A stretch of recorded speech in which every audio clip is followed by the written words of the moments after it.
Now to COVID, and while mask mandates have become a thing of the past in restaurants, grocery stores, they are still required on public transit and on commercial airliners. And although that mandate was set to expire April 18th, the federal government is extending the requirement at least through May 3rd due to a surge in COVID cases.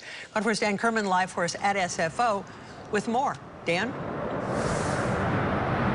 That's right. Cases across the country are surging. Not all states are seeing increases in hospitalizations, but still the increase in COVID cases has the CDC pushing the pause button, if you will, and allowing masks to continue to be worn as a requirement on airliners.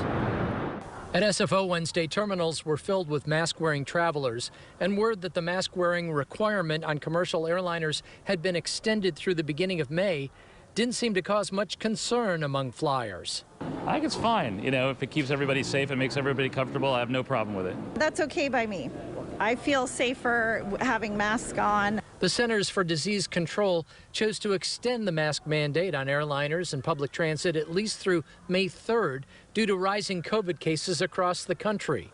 Now is not the time that the government should be removing a major thing that can be done to prevent people from getting infected. That is wearing masks in public transportation. UC Berkeley infectious disease specialist Dr. John Schwartzberg says the feds have made the right call when it comes to masks on airplanes, and he hopes it's extended again in 2 weeks. Once you're in the air, there's lots of good air exchanges, and the air is kept pretty clean.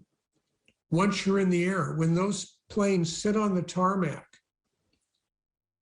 the air exchanges are minimal, and that results in you rebreathing other people's air. It makes sense not to tinker with the formula, particularly if you want to continue to have people travel freely and feel safe as they do this travel, not just on planes, but on any public transportation. UCSF infectious disease specialist Dr. Peter Chin Hong agrees extending the mandate on public transit and airlines is the right call until we have better information as to the trajectory of the new surge. I think we'd probably want to see, at the minimum, stability. Right now, we're still moving up.